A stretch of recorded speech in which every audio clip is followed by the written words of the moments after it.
And welcome back to Paranormal Now. It has been some time, a short hiatus that I have taken, but I'm glad to be back on the air with you all. And if you are listening to Paranormal Now on the IRN Inception Radio smartphone app, that's awesome. If you're not, you can download the app from your iTunes stores or any app store for your phone. And, as we go through the cosmic highway of paranormal pit stops and tantalizing turnoffs, don't forget that there are so many other ways to listen as well. You can tune in to Live 365, Stitcher Radio, Nobex Radio, TuneIn, iTunes Radio, Streama, Shoutcast, Winamp, Win Media Player, and QuickTime. And obviously to listen to this show, you can listen live or after the broadcast is finished, just download it directly from the Paranormal Now show site on the Inception Radio network. And then, of course, come on to Facebook, and you can find out more about the show and join in more posts and activity there. So tonight I have a guest that I think is going to be up everybody's alley for sure. His name is Steve Alten. Here's a quick excerpt from his bio. He is the New York Times and international best-selling author who served as author and co-author on Dr. Stephen M. Greer's new book, Unacknowledged, and both Dr. Greer's book, the accompanying documentary Unacknowledged, released by The Orchard, a division of Sony, and his 16th thriller, Undisclosed, to be released on June 6, which is already released in 2017, and designated as a multi-pronged tool to introduce the masses to the truth behind UFOs, ETs, and the black-shelved energy technologies that are being purposely kept from the public. As you probably know, these zero-point energy breakthroughs were derived from a reverse engineering downed interstellar craft. Zero-point energy could potentially end poverty, hunger, and reverse climate change while eliminating fossil fuels. Now, not everybody tuning into this show, I think, would know that, but I think the majority listening would. And I think that this is a timely topic because we are combining real-world problems that we're struggling with right now with the UFO enigma and the paranormal.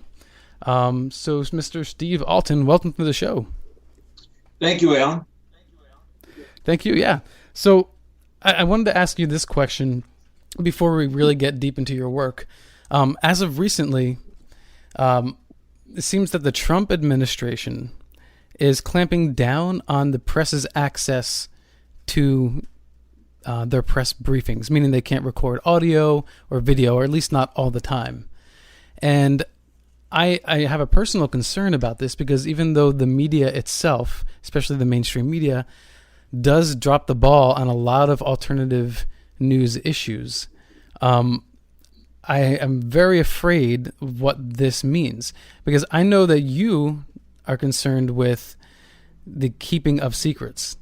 And I just feel like this is a leaning towards that direction. What do you think? Well, I couldn't agree with you more. I mean, we've got a president in the White House right now who thinks he's the king. And the king doesn't like it when you talk bad about him, especially a thin-skinned king. So, yeah, I mean, there's a lot of concerns with what's going on right now in the United States. Okay, and as far as keeping secrets, do you think that this president would actually release any information, if he knew it, about ETs or UFOs? He might. He doesn't answer to anybody but himself, so you never know. It's a strange combination of things going on. I mean, on the one hand, he supports coal. On the other hand, if he's got the kind of ego that if he did find out that there were these subterranean bases underneath our military bases, and they were keeping something that could bring a new type of energy to the world. I don't know. I don't know if he's beholden to the fossil fuel companies, but then again, half his administration is, the old fossil fuel gang. Right, but wasn't he was put into office because he was supposed to be anti-establishment? Well, he's definitely anti-establishment, but he's also there to help the rich get richer. So do you think that it'll end with just the mainstream press, or do you think that he would try to suppress other news outlets as well? If you had to guess. If I had to guess, I think that as his rope gets shorter, he'll become more desperate. So they may get that way. Okay. All right, and then what about your concerns? I'm going to just keep it a little Trump-centered just for the beginning here, but because one of the most important things about your work is that you want the world to know about zero-point energy and the breakthroughs to free energy. So what do you think that under his administration there is any hope of real progress towards these ends? You know, you're asking me to predict something that's not predictable. True. I know I know Dr. Greer during the summer sent him a briefing. Mm-hmm. But this is not a guy who reads. He doesn't take his own daily briefings, which are pretty important, provided by his intelligence organizations.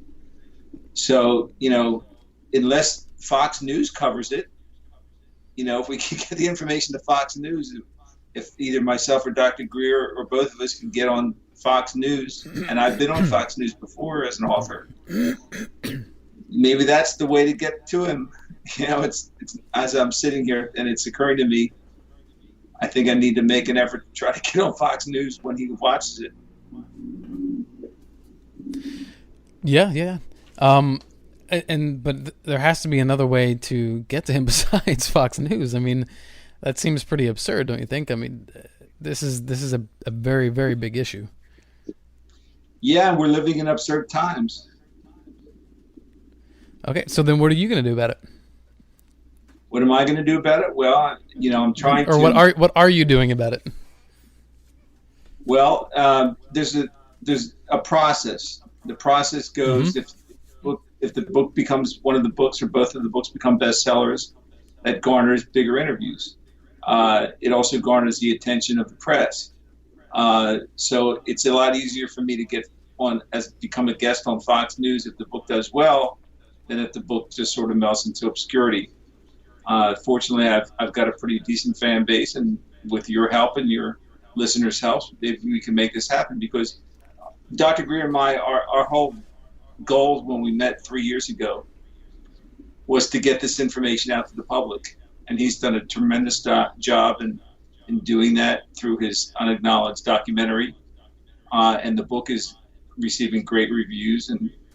But in the end, it's going to take the masses to support both projects, Undisclosed and Unacknowledged, in order to get us, a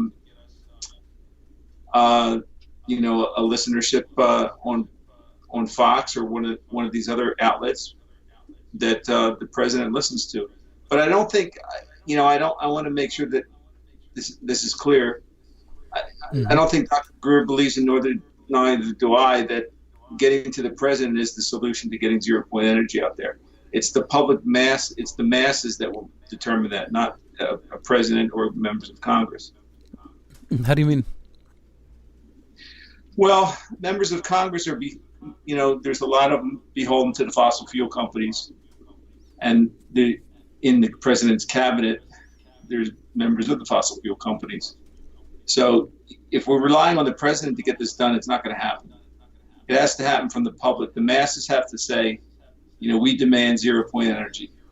And the first step in that is we got to make them aware of it. Now, your audience is fairly well adept at this, having already heard about this information. They're pretty knowledgeable on the subject.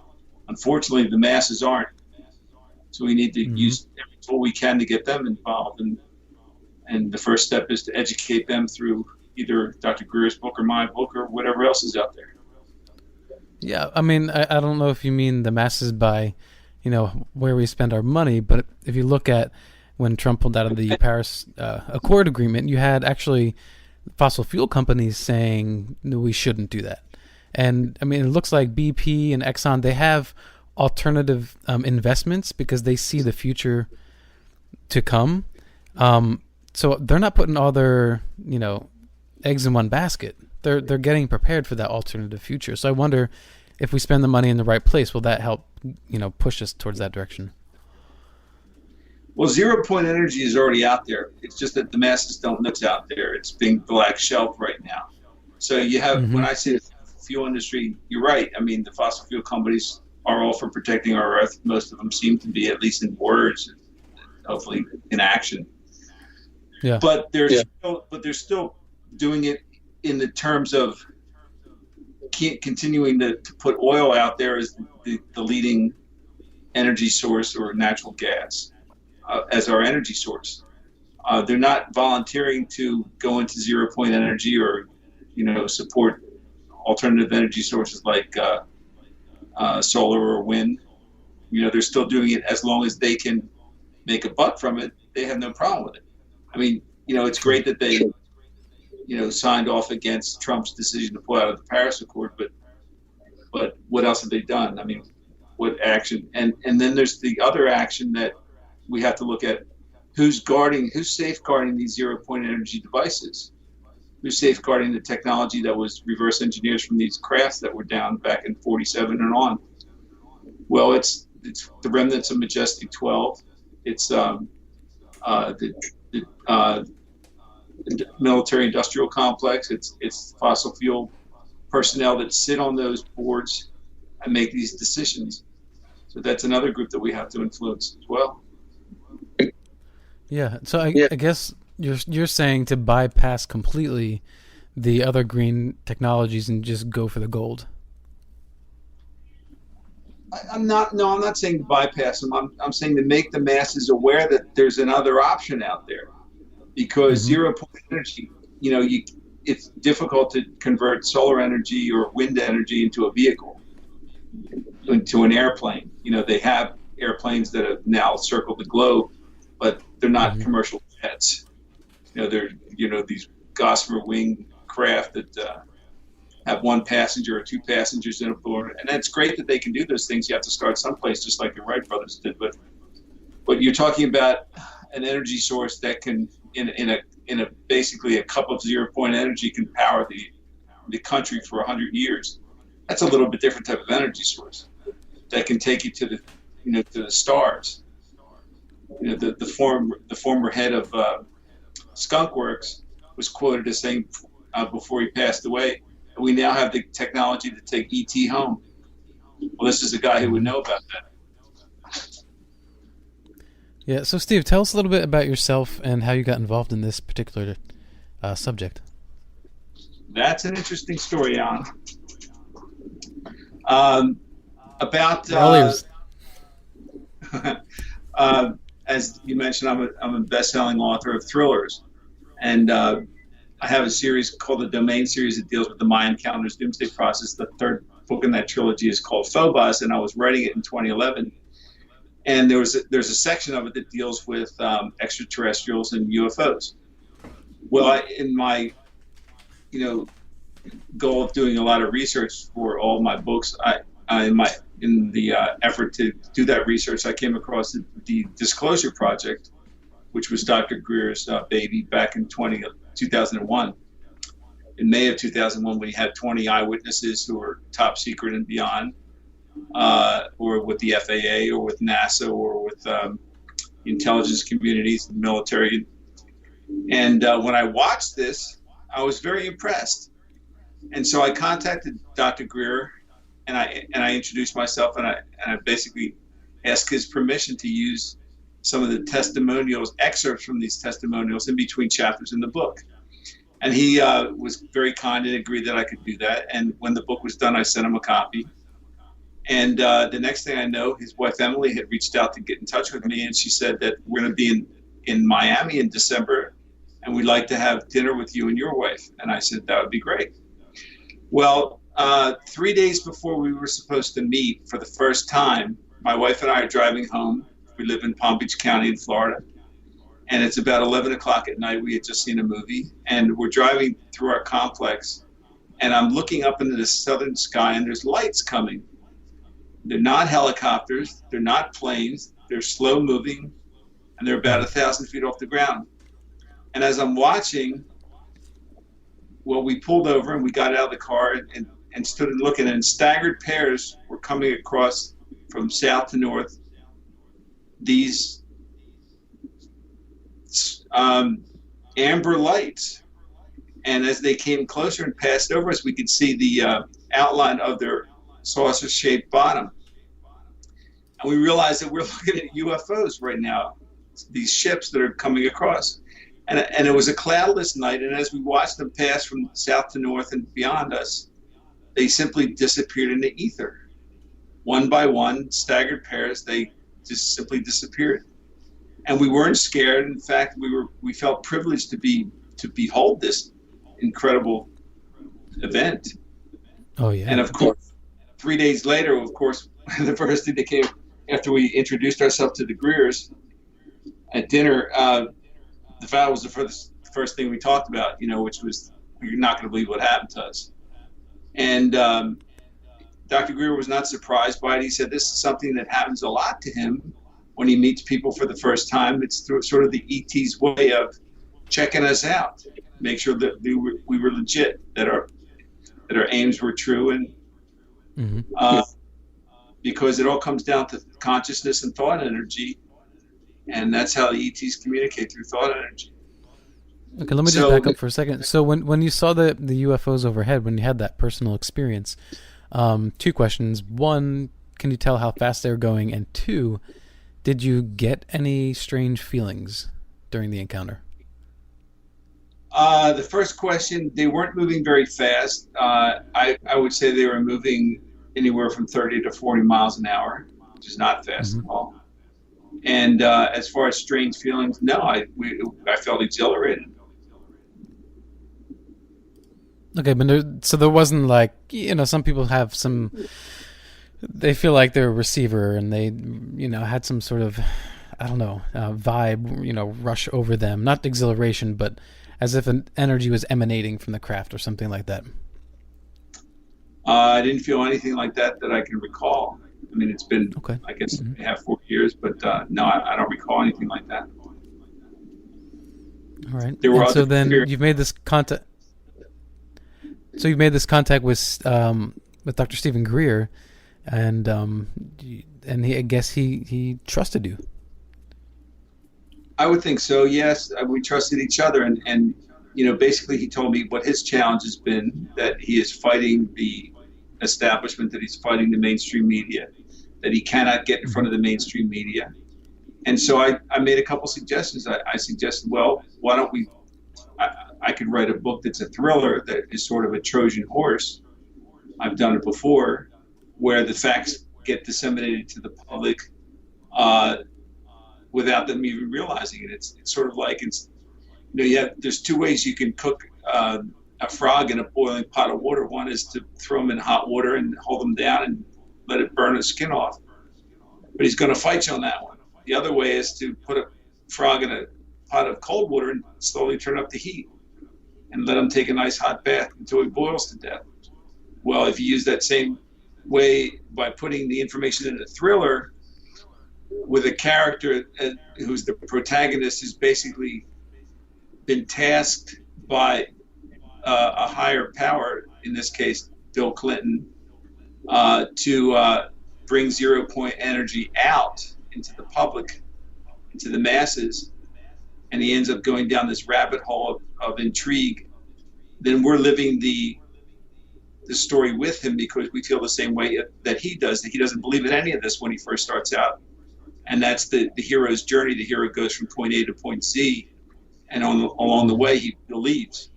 Well, if I'm giving the information to the reader that I was able to get from Dr. Greer and the testimonials from his eyewitnesses, which are mind-boggling. I mean, I watched the Disclosure Project, but the things that he gave me over the last 3 years are incredible.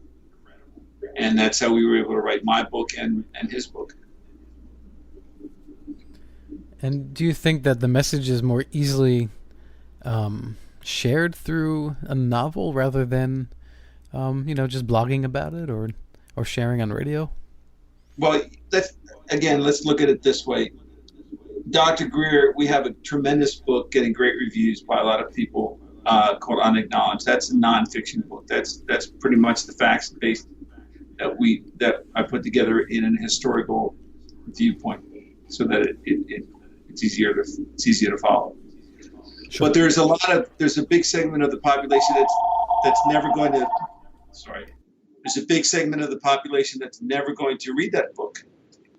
And the reason they're never going to read it is because it's not a subject that they would want to read, but they will read a thriller, and perhaps especially a Steve Alten thriller. So if I've got a captive audience reading the book and I'm able to disseminate information that normally they wouldn't be receptive to, then I bring a new audience of people into the extraterrestrial UFO community. And that's, I mean, if you don't expand that community, then we're not going to have big numbers. And have you gotten any early reactions yet? Well, the book just came out last week, so the reviews on the reviews on Amazon. Very early reactions. They're all 5-star reviews, but there's only 6 of them. So nice. Hey, there you go. That's something. Hopefully, once your audience gets a hold of it, then we'll be able to do some serious damage out there. What do you want them to take away with it, other than the thrill of being a good novelist and having people enjoy that thrill? I mean, what do you want for them to feel or learn? Well, there's a lot of information in the book, and it's woven into the storyline, and a lot of it actually happened. Is I call it faction instead of fiction. It's faction because it's fact wrapped around a fictional story, so that the lines are blurred for the reader, that they're not sure what is real and what's not real. Well, in this case, most of it's all real.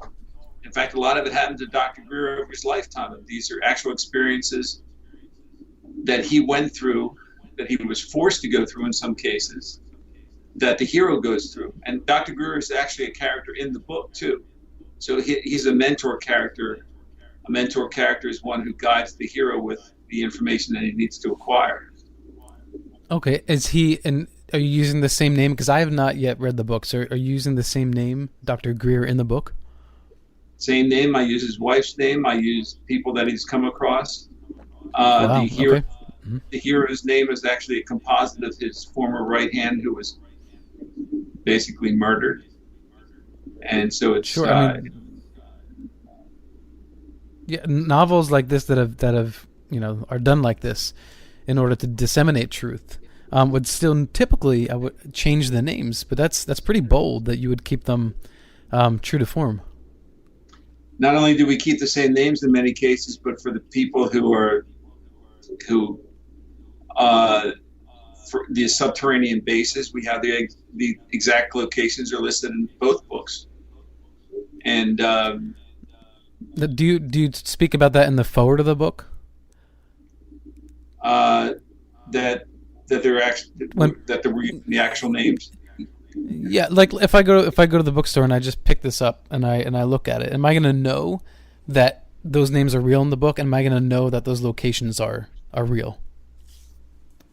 I think if you're educated on these things, you'll know that they're real. I mean, because most of them. Yeah. Well, let me explain. The subterranean bases that Majestic built way back when and are still running. Most of them are under military bases or public establishments, like one's under an airport. That information's in the book. I mean, when the hero gets the information, he's getting the real information. Mostly because Dr. Greer's character is giving it to him. Okay, yeah. So anyone who's familiar with the subject, you think will just instinctively know just by reading it because they've heard this before. For educated listeners like your audience, I think so. Mm-hmm. For readers out there who are getting this information for the first time, they're going to have questions about it, and they're going to probably want to go on the internet and check it out. Which is what you want. Which is what we want. All right. So what is the most important thing? If you were to be able to had to choose right now, someone said, okay, you can have 0 point energy, or you can have the truth revealed in its full that yes, indeed, here's the proof aliens have visited Earth. But you could only have one or the other. You couldn't have both. Well, if you have 0 point energy, you sort of have that distinction that it was reverse engineered from these crafts. So you sort of get a little bit of both. I think that 1 and 1A are the if we can get 0 point energy, the knowledge about it out there to the public and have them demand it, and the lead into concrete positive actions. That's of course the pot of gold at the end of the rainbow. At the same time, there's a negative thing that is being planned, that's in the planning stages, and it's been in the planning stages, a false flag event that actually duplicates Independence Day, the movie, where you have these evil aliens that are basically the military faction of Majestic 12 or MAGI, that's called now, that have built these ARVs, which are alien reproduction vehicles, that you would be hard pressed to tell the difference between that and a real UFO. In fact, the only difference is the real UFOs are seamless, and they're sort of like biological entities themselves. But there's no way for you to tell that when it's blasting your house apart with whatever type of weapon that these things carry.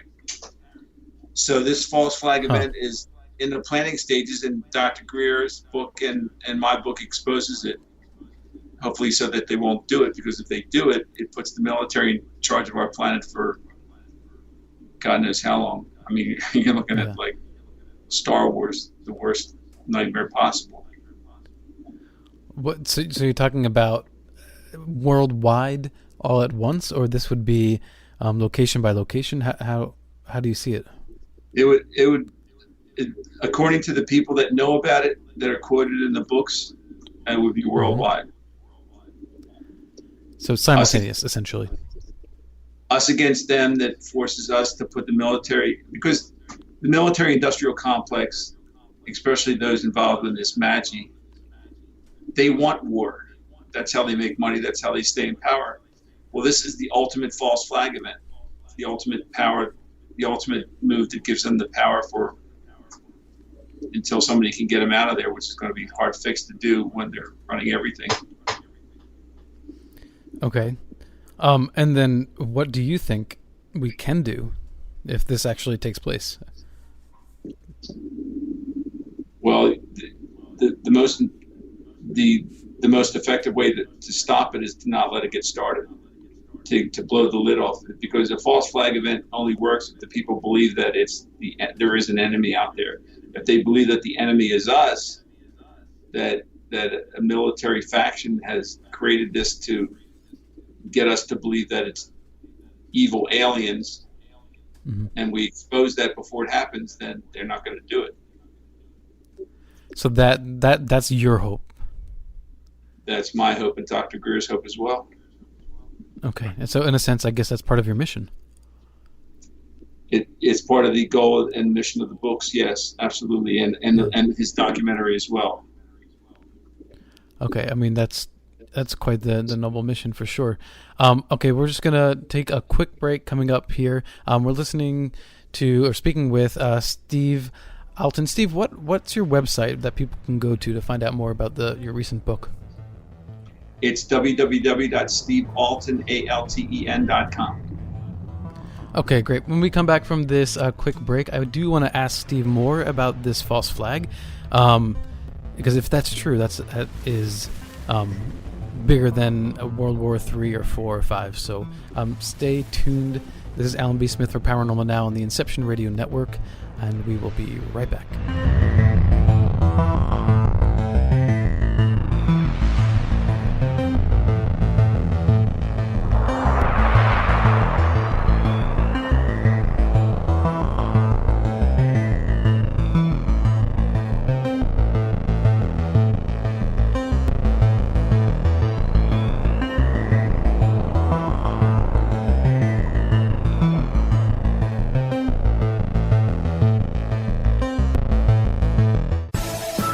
Inception Radio Network listeners.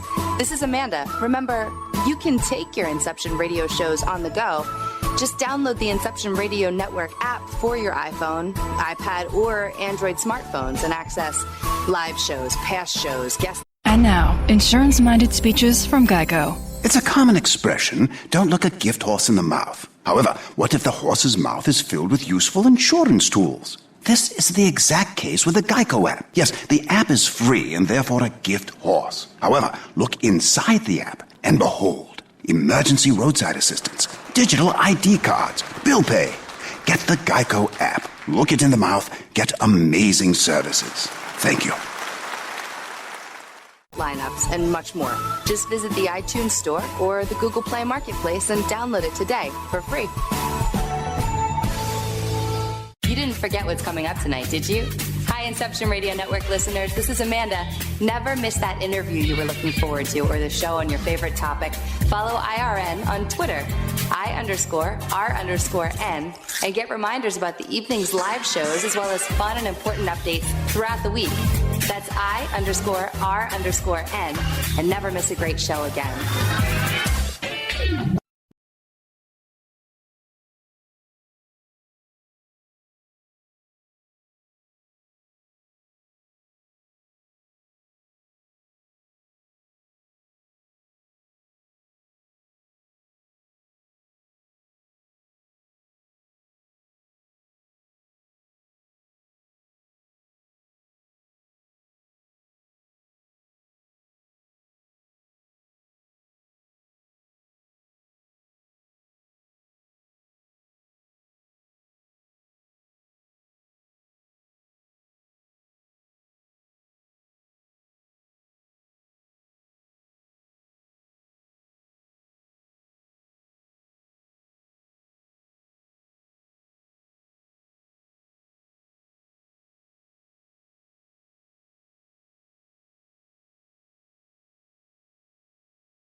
B. Smith.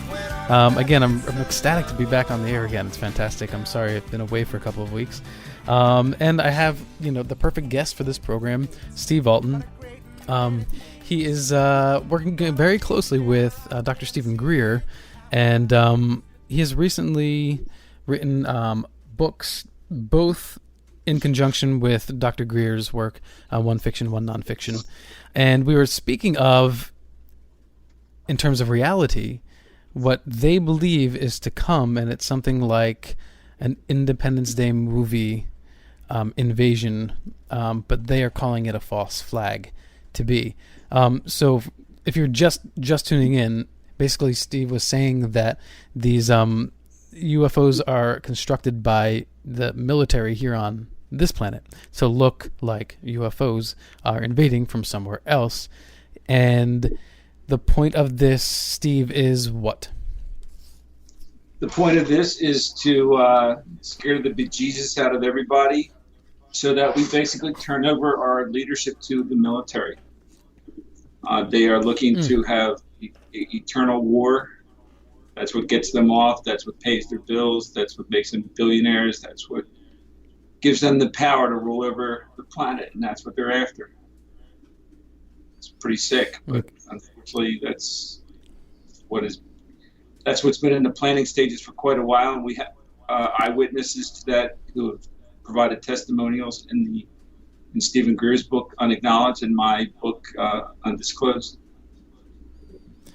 Well, and I asked you about this before the break, but what are we gonna do? Just run, hide, run around like Blues Traveler, who just took us out of the break? What do we do in this situation? Well, what did we do in the last false flag event? Yeah, but what you're talking about is multi-city, multinational. Yeah, something that'll make like a fender bender. Yeah, but as controversial as it is with these 9/11 truth groups and looking at 9/11 and pretty much the Bush administration led by Dick Cheney dictated how things were going to be. New sets of rules, new enemies, new wars, 2 new wars. And so you have to pretty much say that they succeeded in what they set out. Yeah, I mean, for the most part, as far as giving over certain rights and giving powers to the government, but then of course there were people that are saying the next thing is going to happen. We're going to be under martial law, and that didn't happen. I've heard that the next crash was coming in 2000. Economic crash was coming in 2010, 2009, 2011, 2012, 13, 14, and it hasn't come yet. The big crash. So there's definitely a strain of skepticism amongst, I think, even listeners of this program when they hear that there might be another false flag coming. Well, again, how do you inoculate yourself against a false flag? You make people aware about it. If it doesn't happen and you made people aware about it prior to it, then you succeeded. The fact that it hasn't happened means that the public has become aware about these things enough to dissuade the powers that be from doing it. That's a good thing. I mean, we don't want it to happen. Right, which is what we had talked about before. But let's just say you put all of your efforts into bringing about awareness, and this does happen. Are the survivalists with the underground bunkers, are they the smart ones? An underground bunker is not going to help you from these alien reproductive vehicles. If they want you dead, you're pretty much going to be dead.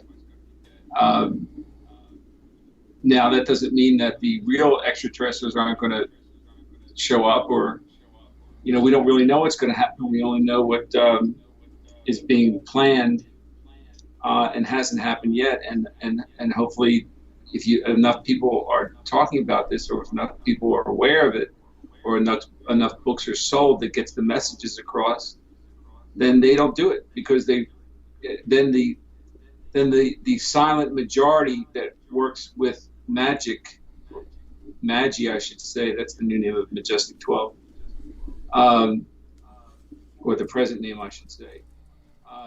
Then the silent majority within that organization grows a pair of balls and says, no, you're not going to do it.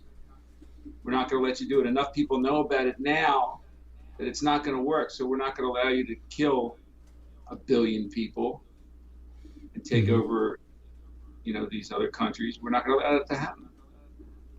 Well, what's the tipping point? When is enough people to be aware? When is it enough people to be aware to make that happen?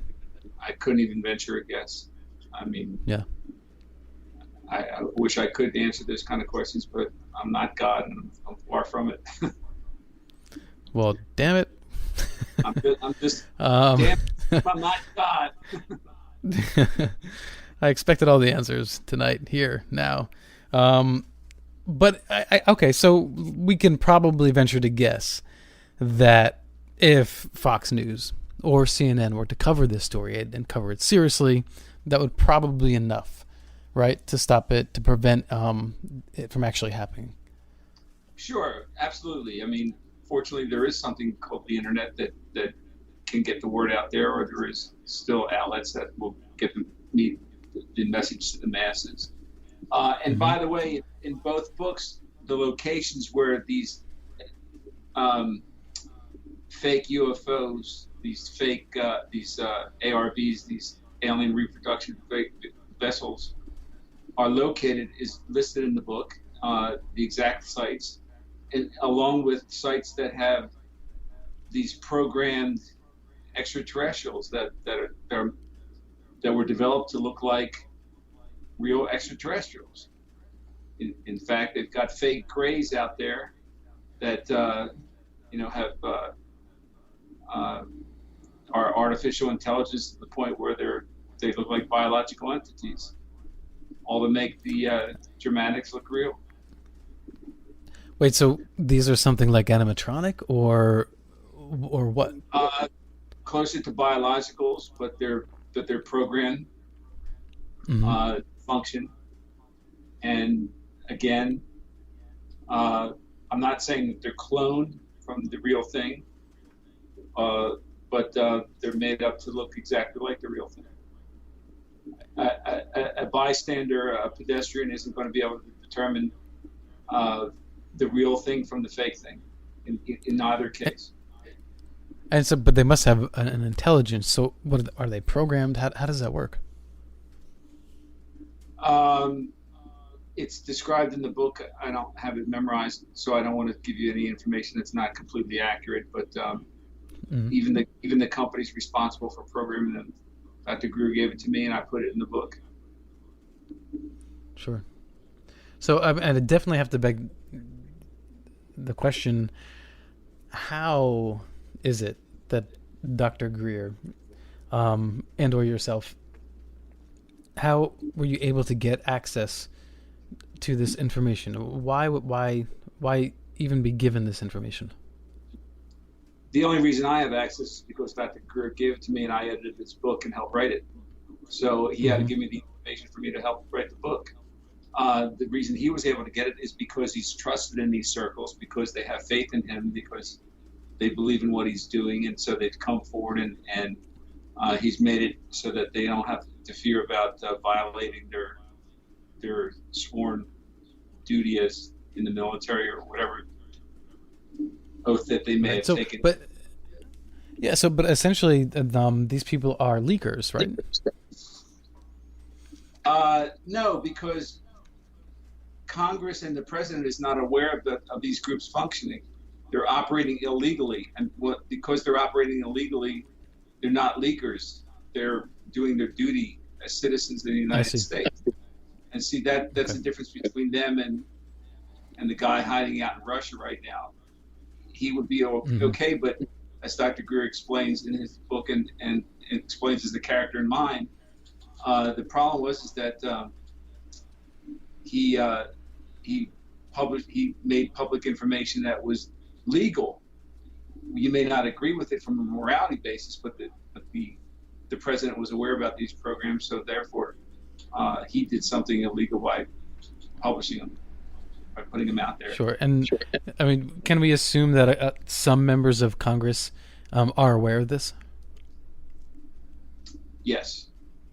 So then they are illegally aware and active in a sense. They're what Dr. Greer describes as gatekeepers. They're paid a lot of money to tell people, hey, listen, I'm in charge of this committee, and if this was really going on, I would know about it, and I don't know about it, so it's not real. That's their job, and they get paid very well to do that. And Dr. Greer, to his credit, again, exposes these people by their name, who they were, what they did, and those who were still out there. Do you remember offhand the interview that President Obama gave with Jimmy Kimmel some time ago? Yes. Is it me, or was he speaking fairly enigmatically? Well, here's the situation on President Obama, who I have a great deal of respect for. He wanted to know, as most presidents do when they enter office, about quote-unquote Area 51, the extraterrestrials, Roswell. He wanted to know the whole bit.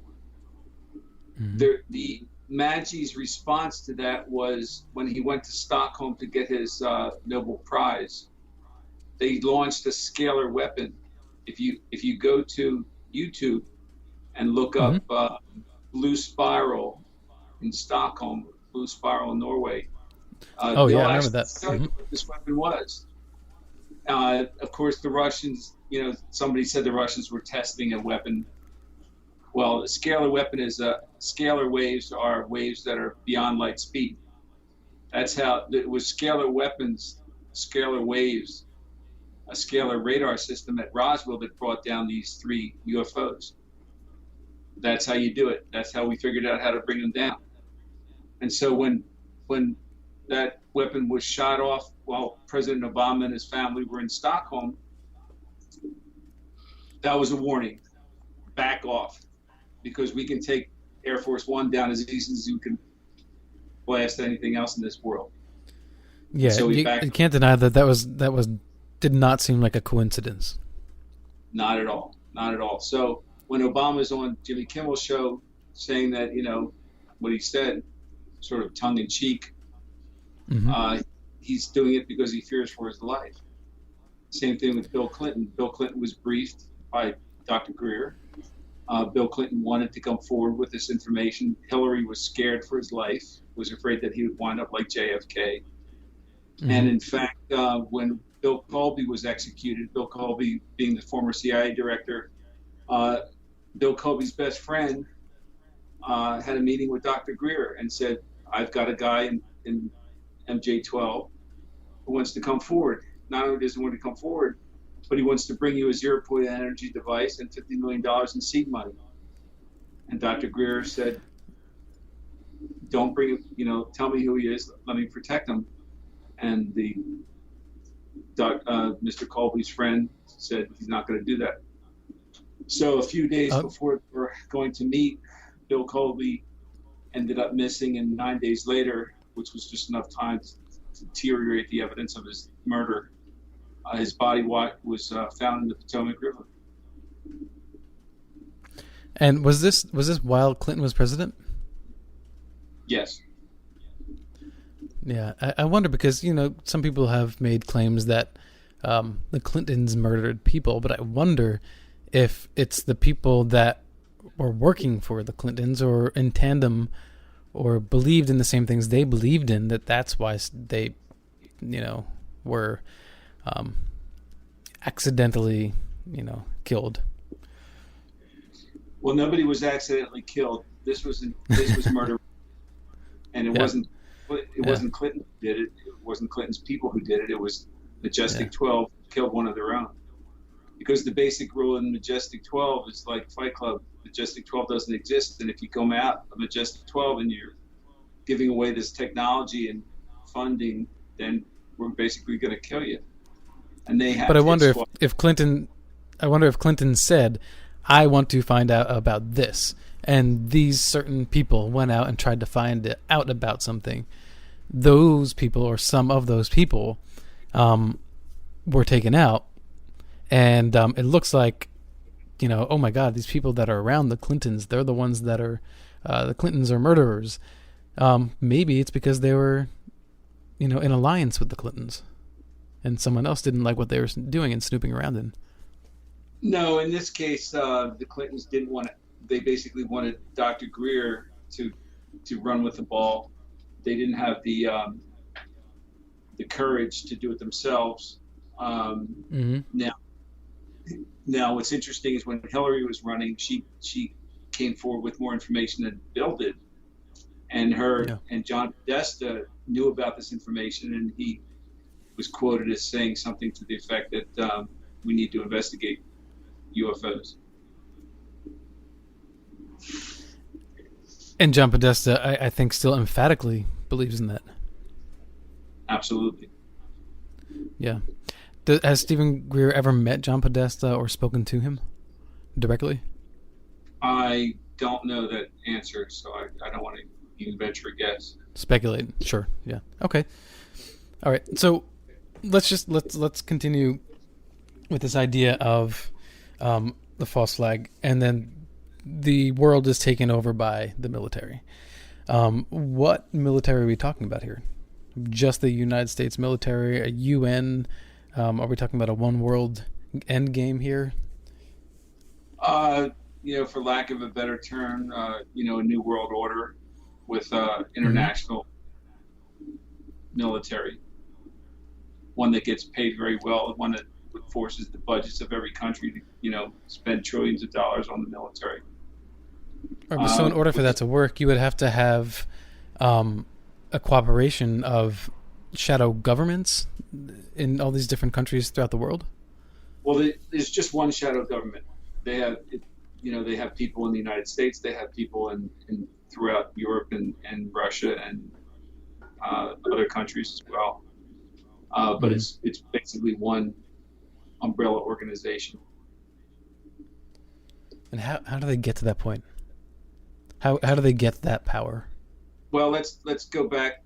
Let's use this next segment to go back through what both books, Unacknowledged and Undisclosed, detail, which is the discovery of UFOs, how they became known to the military. And that was when we started testing atomic weapons during World War II for the Manhattan Project and other tests.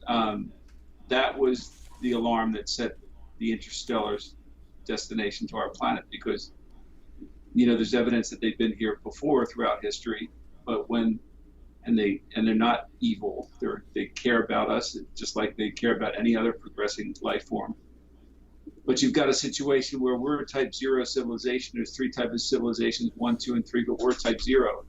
Type 0 is the most dangerous civilization to be, because we have mastered the means to kill ourselves, but we haven't mastered the spirituality and the discipline not to pull the trigger. And so during World War II, when we started testing all these atomic weapons and eventually H-bombs as well, that set off an alarm. And so the first UFOs that were seen were called Foo Fighters. And a Foo Fighter is basically sort of an energy drone that was following and shadowing the bombardier pilots of United States, Britain, and Germany. And we didn't know what they were. One side thought it was the other side. And so FDR dispatched one of his generals to the European invasion and to check out what these things were. And the guy came back and said, they're not from this planet. They're not from this world. Of course, after that, we detonated atomic weapons over Hiroshima and Nagasaki. And then comes Roswell. Well, why Roswell? Why New Mexico? Why all these things happened there? Well, there was a reason, because these UFOs were interested in nuclear weapons and what we were doing.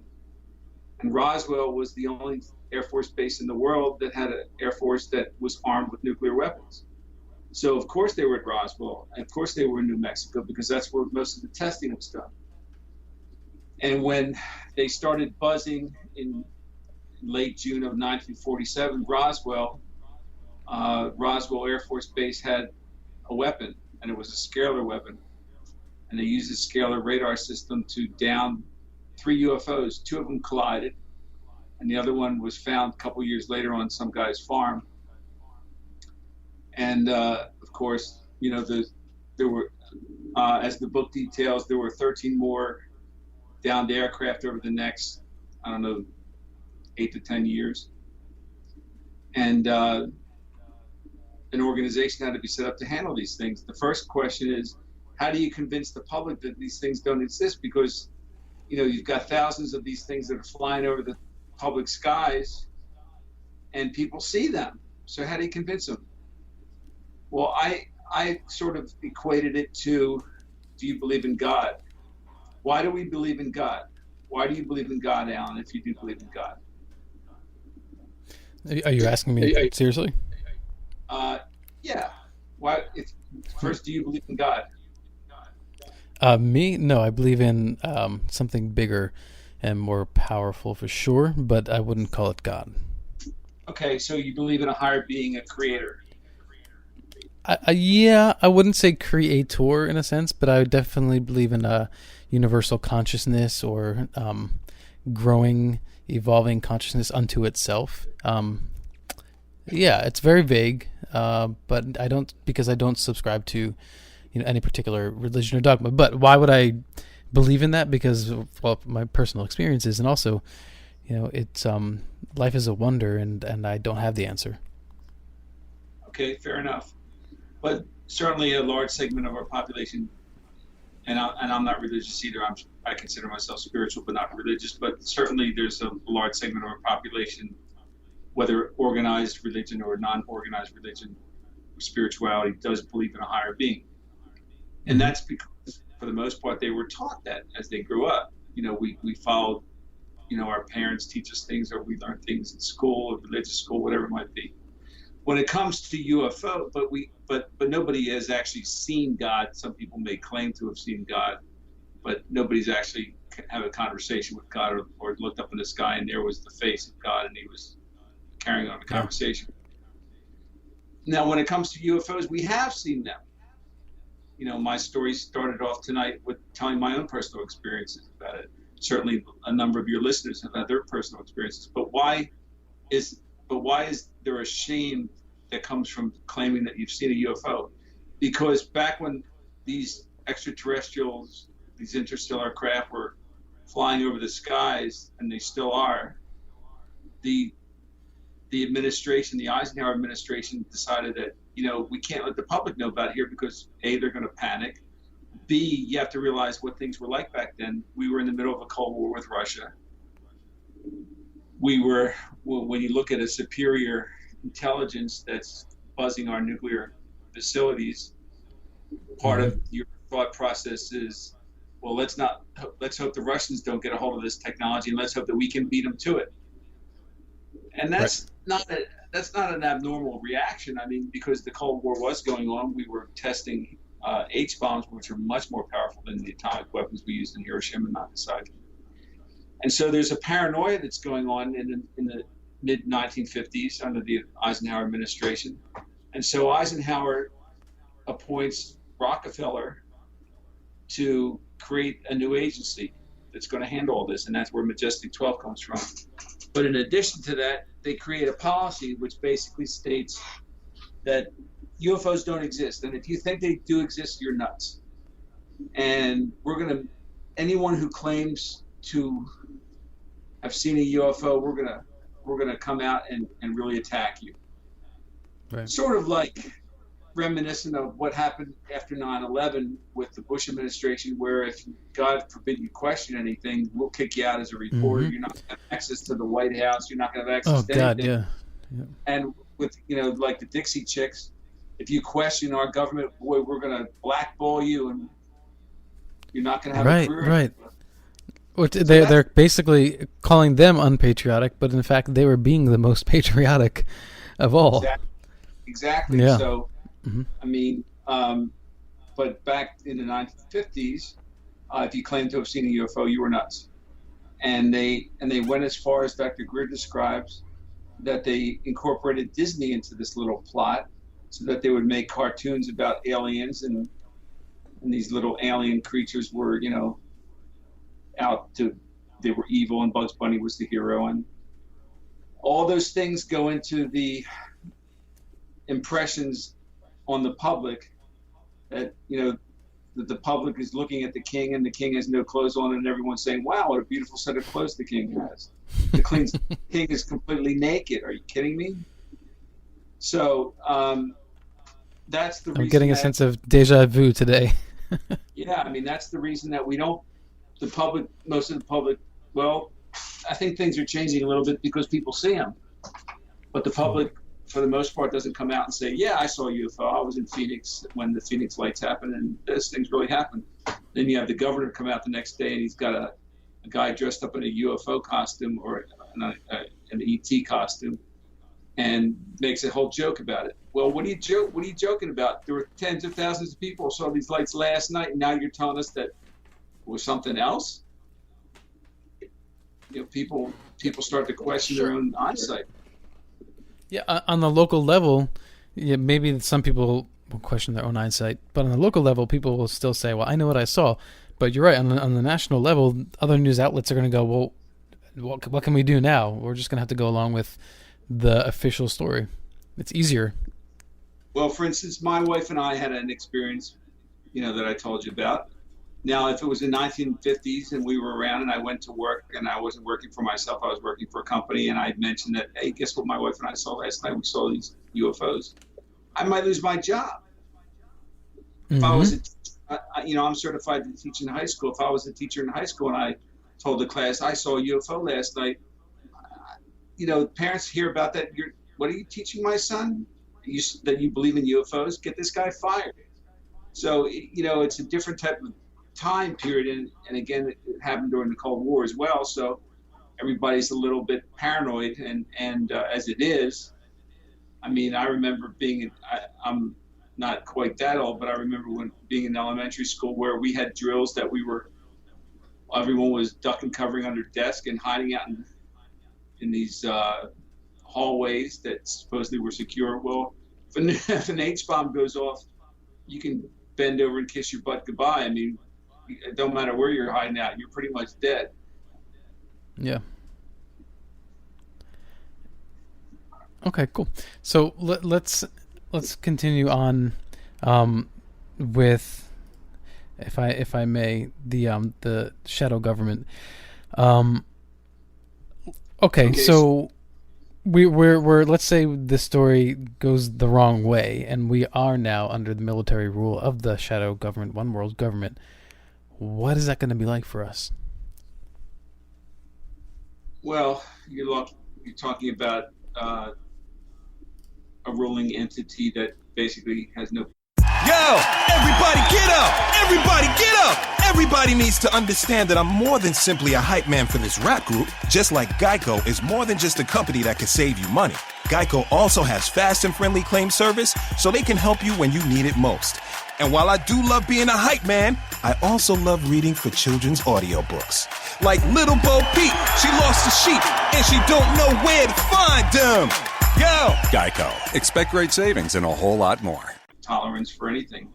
The Constitution gets tossed out as scrap paper, and the laws are made by the military, because if you don't obey the law, then you're going to get killed by these evil aliens. I mean this, we're just spitballing here, but that's the way that if you look at, I always go back to things like Star Wars, the evil empire. How did the evil empire get in charge? Because false flag events that were made to look like the good guys did it, and so the bad guys take over. Okay, let's hold it right there, Steve. We have our second break. We're talking to Steve Alten. He is the author of Unacknowledged, and that's exactly what we're talking about, the Unacknowledged. I'm sorry. And don't you feel Undisclosed, I'm sorry. Undisclosed. Yes, but he's a co-author of Dr. Greer's new book, Unacknowledged. And that is exactly how we feel, I think, often, because we have our opinions and the things that we share about on the show. And you're right sometimes, Steve. People make you feel a little bit like you're crazy if you believe in the things that we at least, if not believe in wholeheartedly, entertain. So hold on for a real quick break, and we will be right back. Hello, Inception Radio Network listeners. This is Amanda. Remember, you can take your Inception radio shows on the go. Just download the Inception Radio Network app for your iPhone, iPad, or Android smartphones and access live shows, past shows, guest lineups, and much more. Just visit the iTunes Store or the Google Play Marketplace and download it today for free.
Now, my guest is Steve Alten, and we were talking about so many things undisclosed, unacknowledged, and I know those are two very broad terms, but I think we all have a sense of what we're talking about here.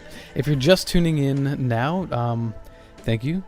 This is Alan B. Smith for Paranormal Now. You can find out more about this program on IRN's website and just go to Paranormal Now under the shows category, or you can go to the Facebook page Paranormal Now Radio. You can also find me on Instagram, and that's at Paranormal Now, which I tend to hang out there more often, but you'll see me on Facebook as well, particularly about any kind of show notes or programs coming up.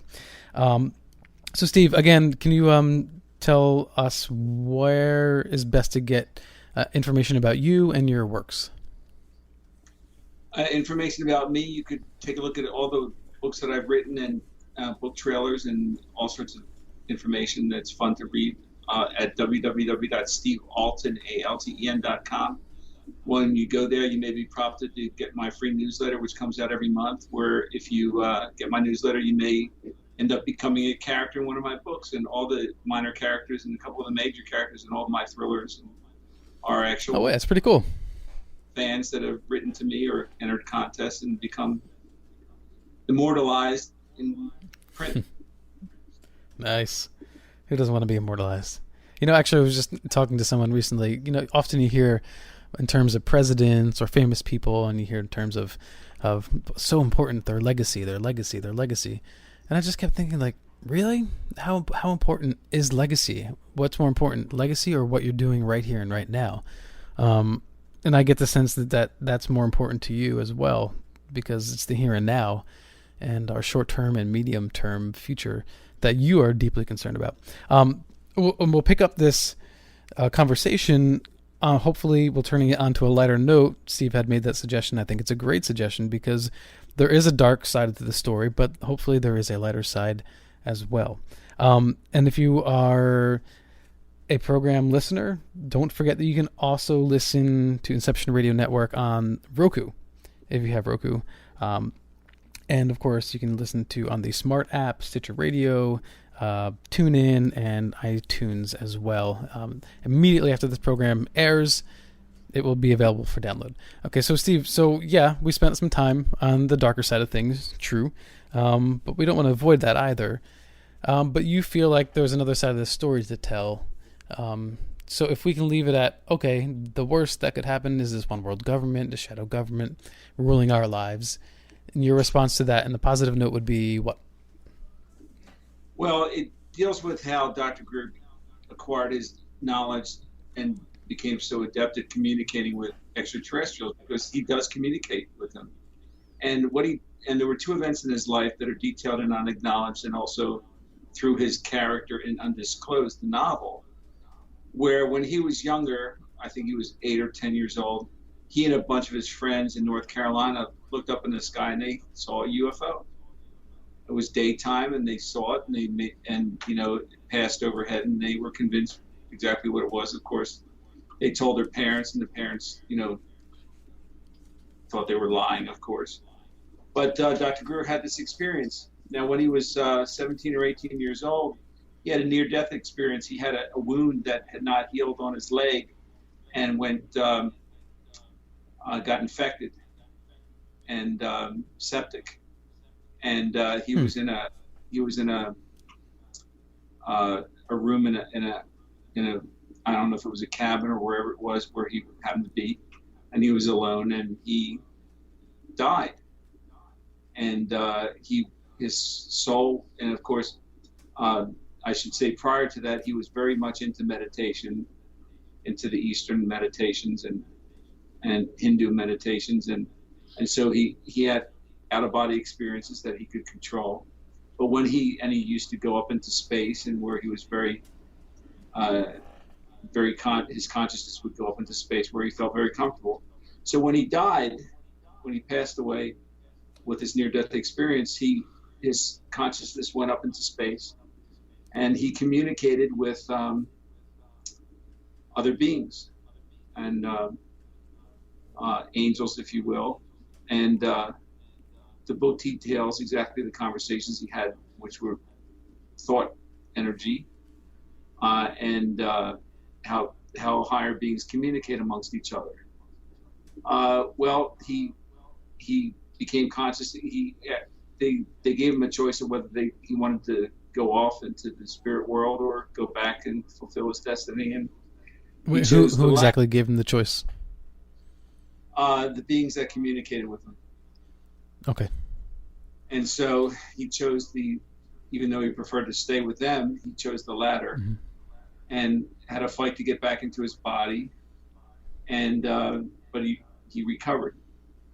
Now, those two experiences were very important for him because it gave him insight on how extraterrestrials communicate. Because if you think about it, you know, and prior to my own experience of seeing UFOs, if you asked me if I believed in them and extraterrestrials and other interstellars from other planets, my answer would have been yes, because from a mathematical equation, if there are billions of galaxies out there with trillions of star systems and trillions of planets, and mathematically, of course, there has to be. I mean, if 1 in a million planets develop life on it in some type of form, 1 in a million, then there would still be billions of life forms out there because the universe is so vast.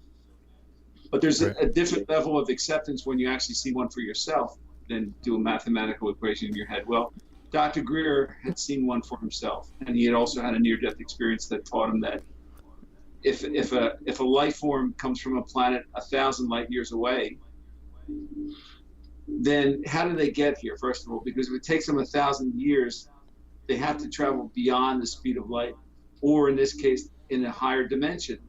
And so he realized that UFOs. We also know that they could do warp technology, perhaps, right? I mean, theoretically, on paper, it's possible. Well, this is far beyond warp technology because they're actually, by using 0-point energy and applying a charge to that 0-point energy, you enter a higher dimension of existence. I see. And so, but that's how they travel. They can travel instantaneously, just about, as opposed to, you know, the Starship Enterprise using warp drive, which still doesn't get them very far very quickly. But then it makes a really cool sound, though. It does make a cool sound. But then again, that's how they travel, and how do they communicate over such distances? Well, they communicate through thought energy. That's how Dr. Greer communicated with his higher beings when he passed away at the near-death experience, and that's how he realized that that's how these species communicate. Intelligent species communicate through thought energy. Well, we're capable of communicating through thought energy as well. And so in, I believe it was 1991, 1992, Dr. Greer formed a group of people that he taught how to communicate using remote viewing techniques and chanting and not chanting, but meditation. And so his first successful attempt happened in Tampa at night on the beach. And he actually had two members of his party, I think there were about 20, 25 people, two members of his CE5 party, CE5 being Close Encounter 5, Close Encounter 5 being defined as a close encounter instigated by humans. So this human meditation circle, 20, 25 people, vectored in UFOs. Vectored in meaning that they remote viewed them. Remote viewing is a technique where you imagine you're in a certain place and are moving, your consciousness is moving through, you know, from the beach to the atmosphere to the stratosphere to above Florida, above the United States, into space. Remote viewing, thought energy, describing where you are in terms of the solar system, in terms of the Milky Way galaxy, and that any beings passing by in UFOs would pick up this thought energy, and you're basically welcoming them to visit in peace. And that's what happened. The UFOs came to him and they saw it, and these two military guys who were part of the group saw it. And the next day in a newspaper in St. Petersburg Times, there it was for all to see that this group vectored in UFOs.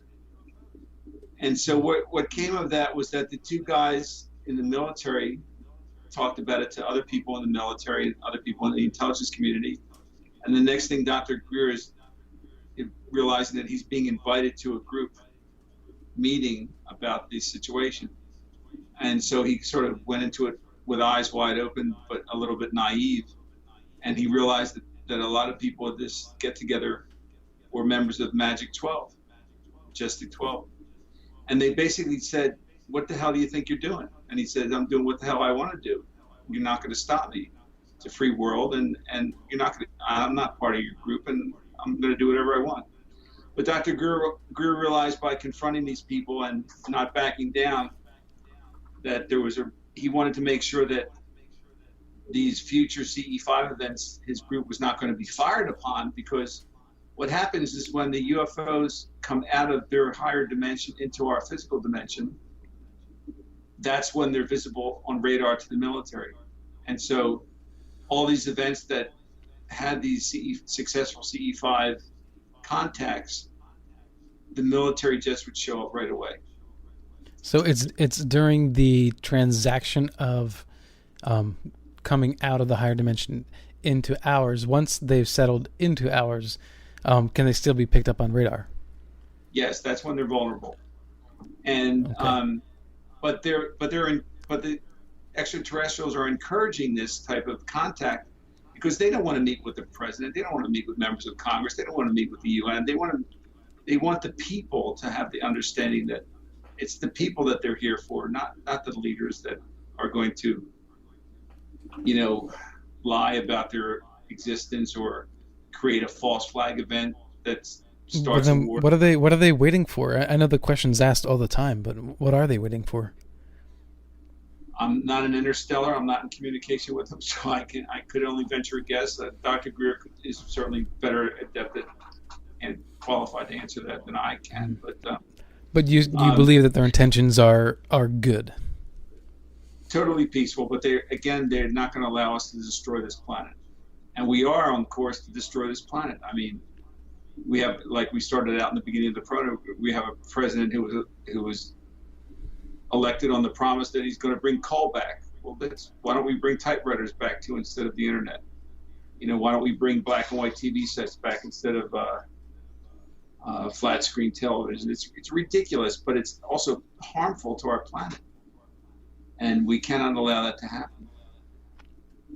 Sure. If you could just very briefly, because I never like to make the assumption that everybody knows everything in this field of conversation. So if you could briefly describe what magic is, the MJ12 originally, what that is. Well, Majestic 12 was the original group that was put together of 12 people, many of them on the part of the Manhattan Project, that were put together to basically investigate and begin setting up the process of reverse engineering these craft that were downed by these scalar weapons. The first scalar weapons used were in Roswell. And over the years, the name of Majestic 12 has changed from MG12 or Majestic 12 to C-Core, to PI-40. And these days we refer to this entity as MAJI, which stands for the Majority Intelligence Committee. And this was all information given to me through Dr. Greer from his contacts. Are there any documents with a new labeling on there rather than, Magic 12?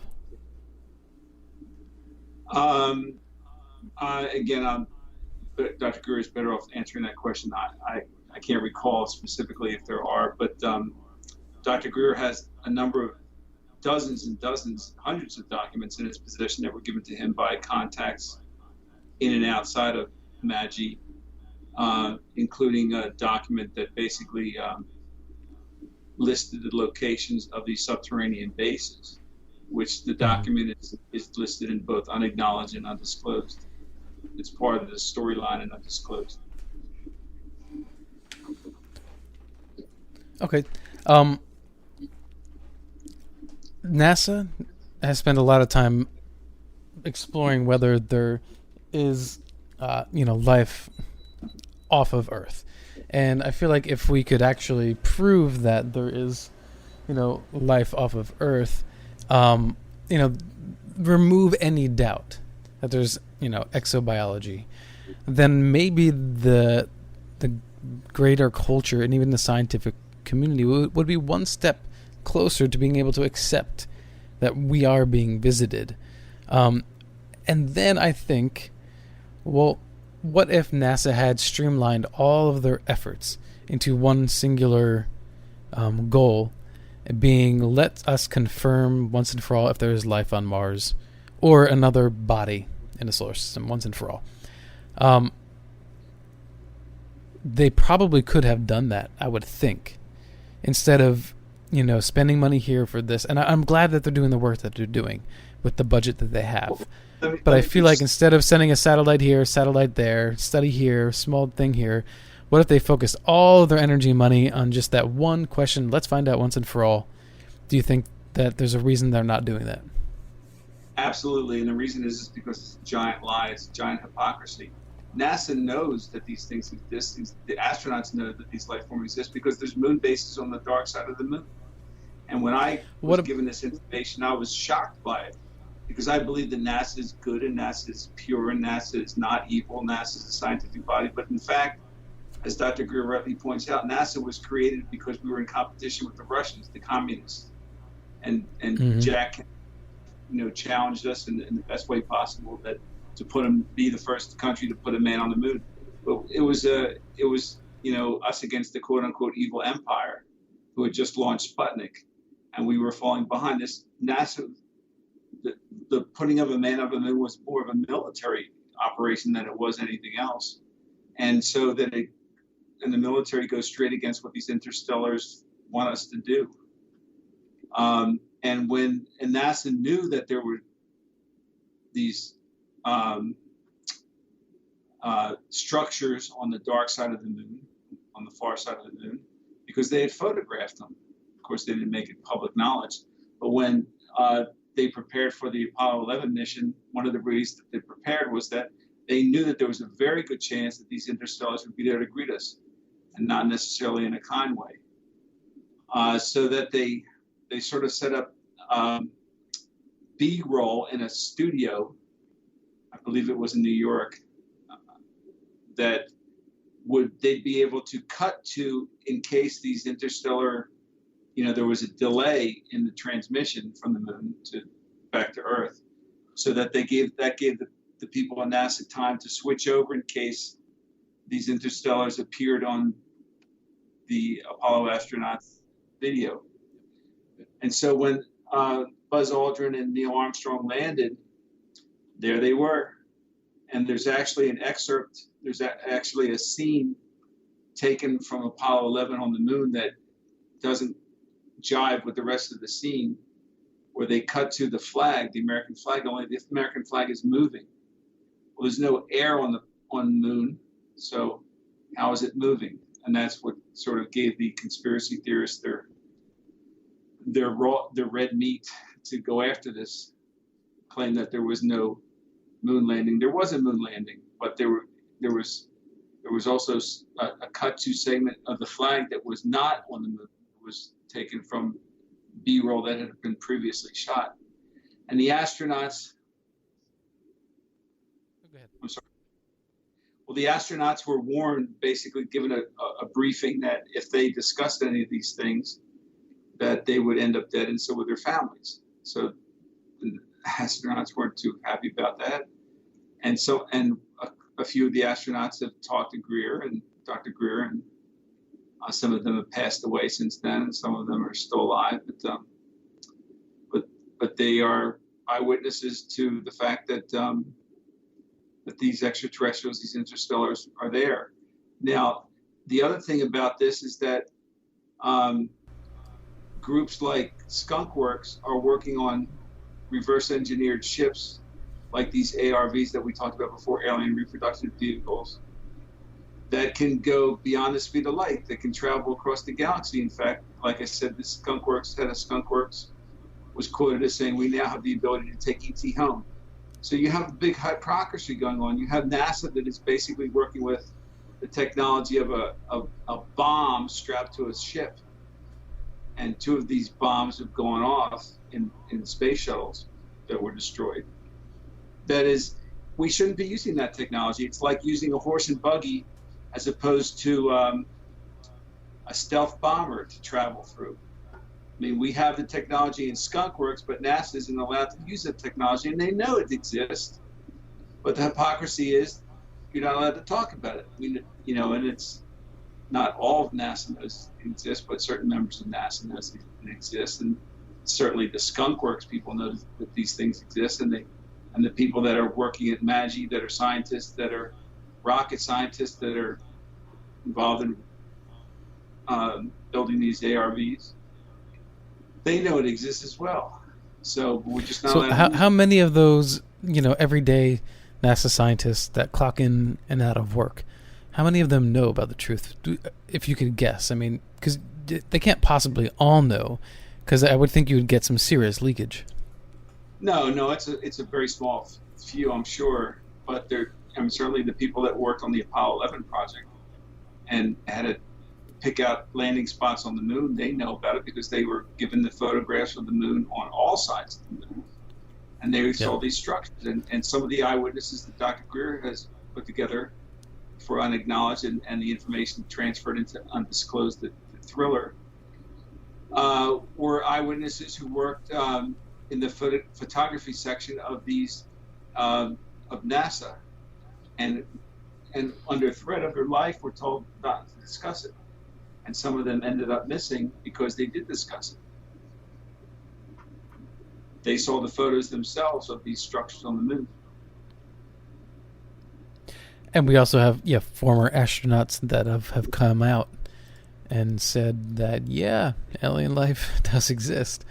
And you would think that news medias would be flipping head over heel to cover this story when astronauts come out and speak like this, and yet so little occurs. I just can't believe it. It's astounding. Well, this goes to another section of Dr. Greer's book, and that's also woven into the storyline of my book, Undisclosed, which is that the mainstream media, that the media is under the control of the CIA. I mean, the CIA and these intelligence agencies basically decide what information is disseminated to the public. And they're not going to be able to come out with a story that structures exist on the moon because they're just not going to be allowed to do that. I mean, you could have Woodward and Bernstein on it, and they could say, wow, I looked through a telescope and there was a structure and there was extraterrestrial ships that were flying out into space from the moon. And we have that footage actually, but if you're not going to find it on Fox News or CNN or MSNBC because they're not going to be allowed to report that information. Because they are controlled, or just because they are afraid of the embarrassment factor and ridicule? Because the majority intelligence committee that members of CIA that sit on the majority intelligence committee aren't going to allow that information to be disseminated to the public, and that's why. I'm sorry. Well, let's just say you. I mean, I'm totally making this up, but let's just say a mainstream, well-known, famous reporter, digs their teeth into this and says, enough is enough. I'm going to post something on my own website about this issue. You would think that would work. Would anything like that ever happen?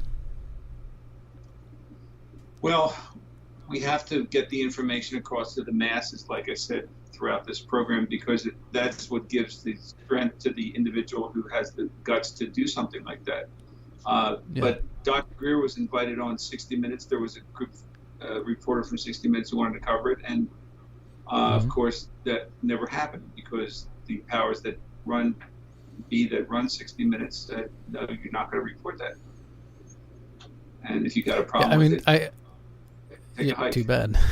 Yeah. I guess I just think that, what if a retired Tom Brokaw or somebody said, look, I'm done. I'm retired. I've spent time in this field, and I'm going to do my own segment on it and try to legitimize it. Maybe something like that would work, but... something like that would work with Tom Brokaw on the airwaves, but he doesn't.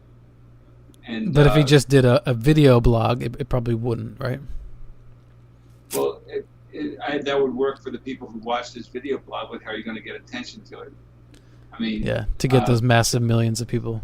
Mm-hmm. And this is why Dr. Greer and I, the night that Dr. Greer and I first met back in December of 2013, this is what we discussed. And he went around, I said the same things that you did over and over, Alan. So you're not alone in this. I had the same, well, what if Mike Wallace covered it? Well, what if this guy covered it? Well, what if CNN covered it?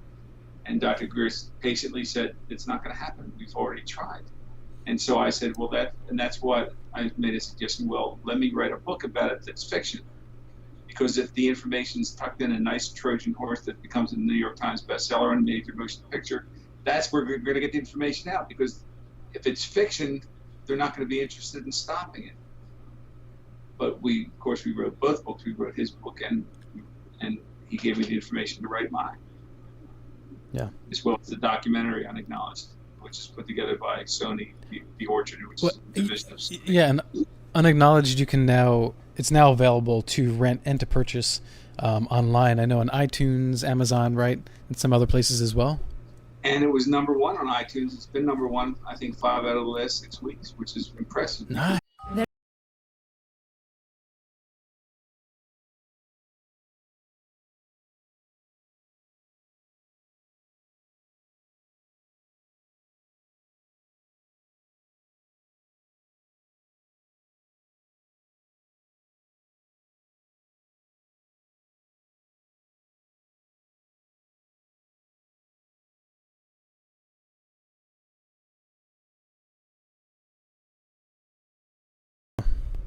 Shows that the public does want this information. The public does want the truth, and we just have to point the public to where the truth is available in the documentary and the 2 books. And one of the wonderful things about this is that the publisher, A&M Publishing, which I'm one of the owners of, that's how we were able to make this happen, because I told Dr. Greer, listen, I'll open a publishing company with some partners and we'll put the book out just as the way you want it, and you approve everything. Because if it was a regular publishing house, he wouldn't be able to do it. That's why he's never been with a regular publishing house. That's why his books have never been in Barnes & Noble up until now. And his book was the number 4 most book in demand a couple weeks ago by Ingram's bestsellers, which means that the public wants the book. Now they got to go buy it. Yeah. There's definitely a momentum going on here. Right. If the book is out there in stores, which it is, and you don't buy it, then they're just going to be returned without anybody reading it. And then the mission fails. The public awareness fails. So for those people listening out there, if you want to do something, invest $25 in one book and $27 in the other. Buy Undisclosed and Unacknowledged. It's available at Barnes & Noble and Amazon and Books A Million. Because if you don't hold buy it right there. We're gonna take our third break. Sorry to cut you off, Steve. We'll be right back. You're listening to Paranormal Now, and we're talking to Steve Alten, the author. I'm Alan B. Smith, your host. We'll be right back. You didn't forget what's coming up tonight, did you? Hi, Inception Radio Network listeners. This is Amanda. Never miss that interview you were looking forward to or the show on your favorite topic. Follow IRN on Twitter, I_R_N, and get reminders about the evening's live shows as well as fun and important updates throughout the week. That's I_R_N, and never miss a great show again.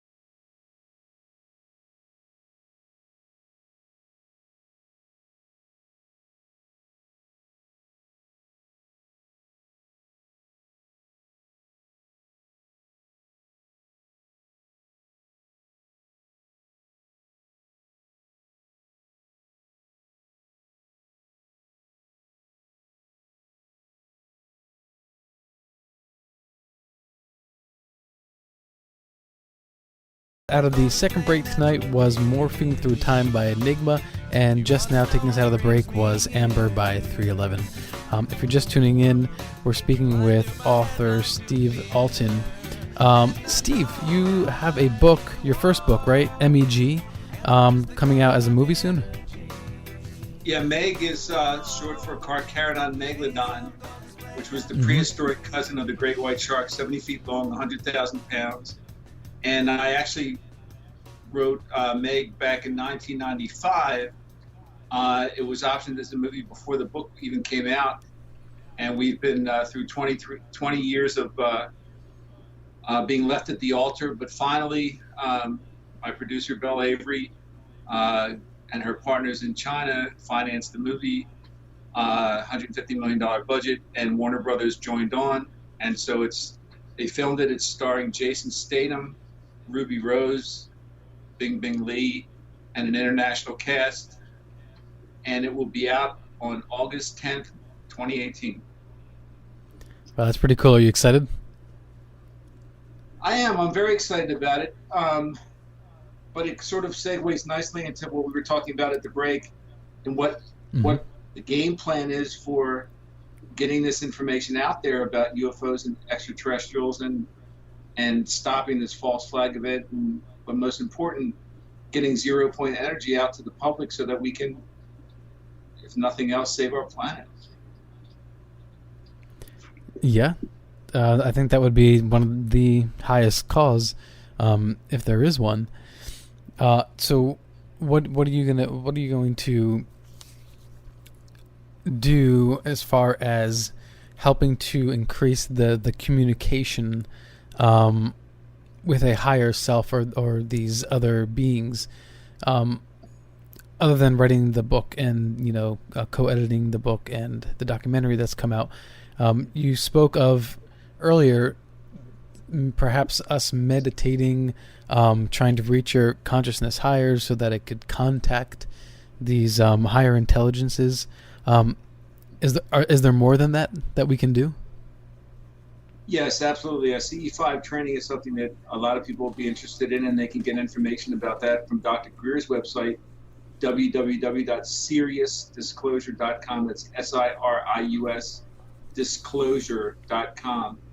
And it's very important that you sign up for his newsletter, and that way you'll get information on when CE5 training is coming to your neck of the woods. And that's an important thing that humans can do to help bridge the communication between our interstellar brothers and our race. But just as important is getting the information out about 0 point energy and the whole history of extraterrestrials and what's going on out there. And the things we discussed tonight. Because the game plan that Dr. Greer and I came up with, which is very important, is that, how do you penetrate, how do you get through the gauntlet? How do you get through the gauntlet of that the mainstream media is not going to allow this information on? How do you get through the gauntlet of getting to the public that convinces them that UFOs are real, that extraterrestrials are out there, that they have our best interests in heart, and that we really need to change our world? How do you get that information out there? Well, we have 2 books, and they're really good books, hardbacks. One is Unacknowledged, that came out in April, and the other is my book, Undisclosed, that just came out last week. And they both tell the same tale in different ways. One tells it straightforward in a nonfiction style, and the other tells it through the story, a storyline that's fictional thriller that keeps people turning pages. And if the people listening to this program tonight did 2 things. One, they bought a copy of each book, which would cost them less than $50, and make a great gift, by the way. And the other is to tell their friends about it. You can change the world. It's sort of the butterfly effect. If you organize the butterflies, you can start a hurricane. And the way you do that is we organize the butterflies, in this case, the devoted listeners to the subject that are listening to your program tonight. And if they could go into their Barnes & Noble store, and Barnes & Noble or Amazon or Books A Million are very important, because these 3 entities report sales to the New York Times list every week. Now, how many books would it take to sell to get on the New York Times bestseller list? In any given week, it could take anywhere from 5,000 to 10,000. That's not a lot of books. There's probably 10 times that amount of people that are going to listen to this broadcast over the next couple weeks. So it's a matter of getting that many within a short period of time. Exactly. If we concentrate our efforts, if we get that magnifying glass focused on that sunbeam, we can start a fire. And you keep it focused. For everybody who's listening to the show, they can, when they listen to this, if they can go to Amazon and order Undisclosed and Unacknowledged, or go to their local Barnes & Noble, which is just as important. Those entities report to the New York Times list. When the book hits on the New York Times list, it does a couple things. Any books that hit on the New York top 15 list get priority space in bookstores.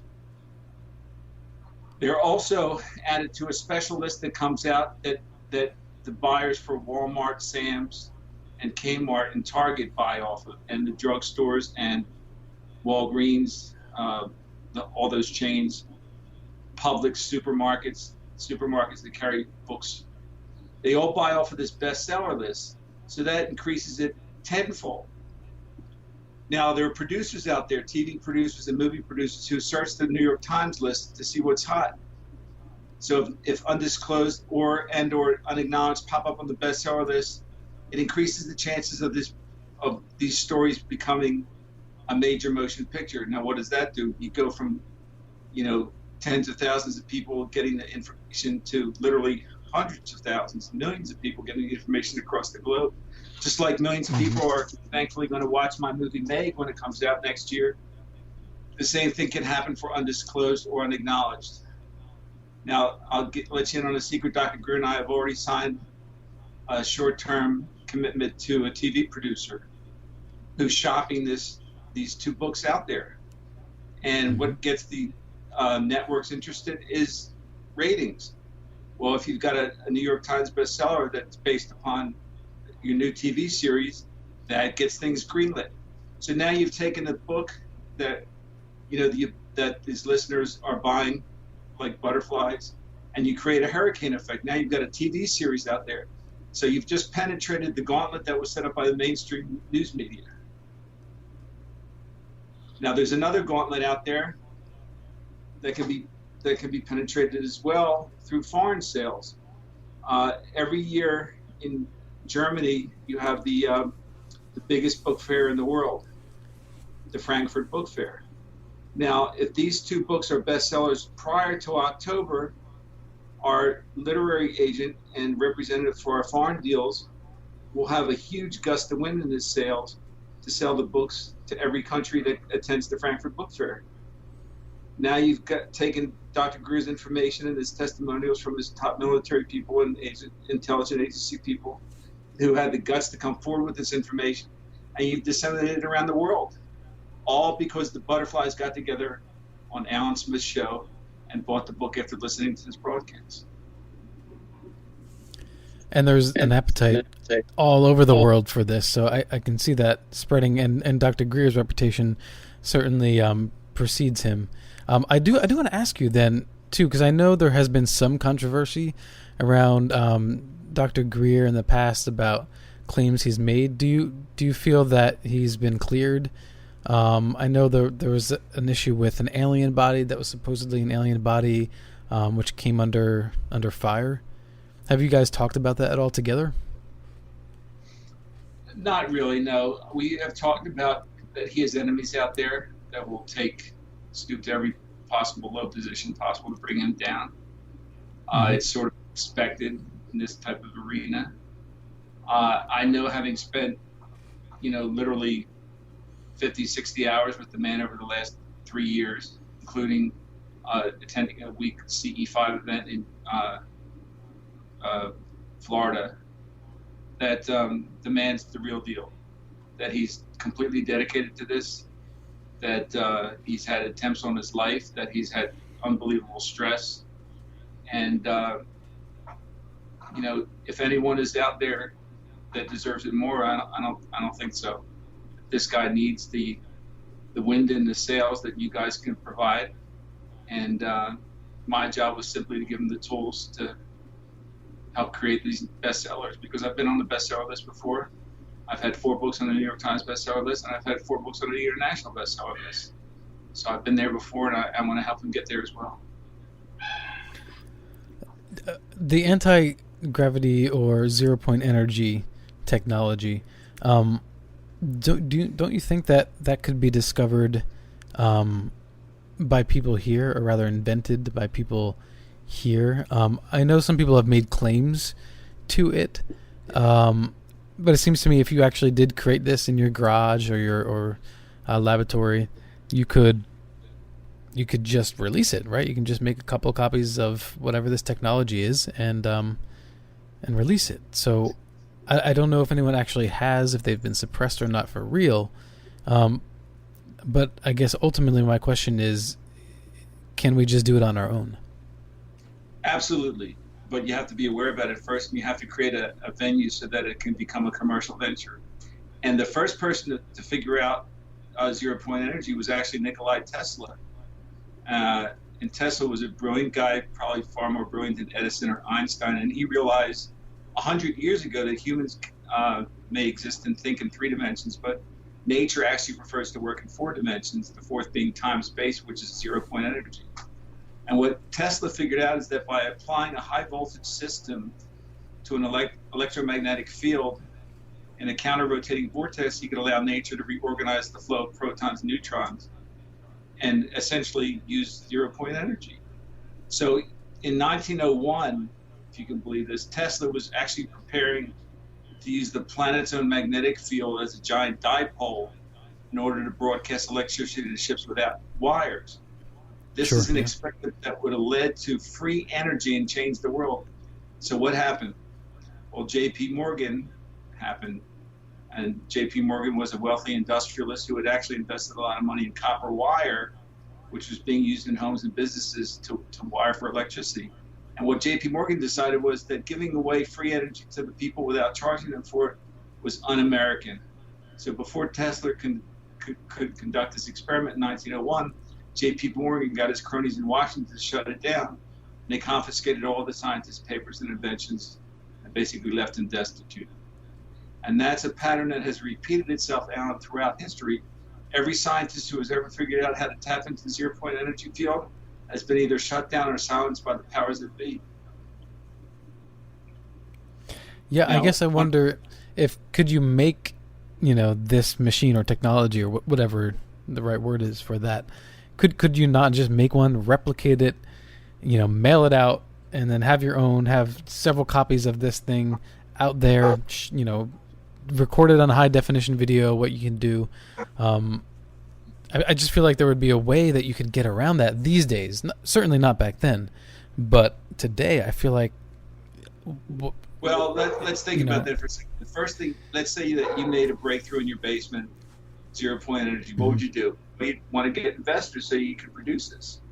Well, in order to get investors, you got to be able to patent it. But there's a section 181 of the U.S. patent law that allows the government to arbitrarily determine if a technology or device possesses a danger to our national security. So you've got rogue elements within the Department of Defense, the CIA, the NSA, the Federal Trade Commission, the Department of Energy that basically abuse this interpretation of the law in an attempt to safeguard the world's quote-unquote status. So you've got a guy like T. Henry Moray, whose breakthrough work was ignored by the Patent Office and his lab was ransacked.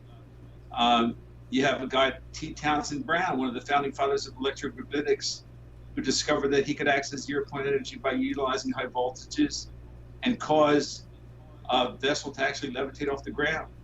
Well, Big Oil wasn't too happy about that, so they shut him down too. You've got a guy in the 1980s, Stan Meyer, and his brother Steve, who they discovered that they put an electrode in water at a certain voltage, it would create what was called Brown's gas, which was a magnetically charged hydrogen and oxygen mix that basically replaced gasoline with water. So you had the Meyer boys retrofitted a dune buggy and they went on TV and showed everybody that it works on water. Well, the next thing you know, that these guys got executed. So, I mean, we're talking about Murder Inc. here.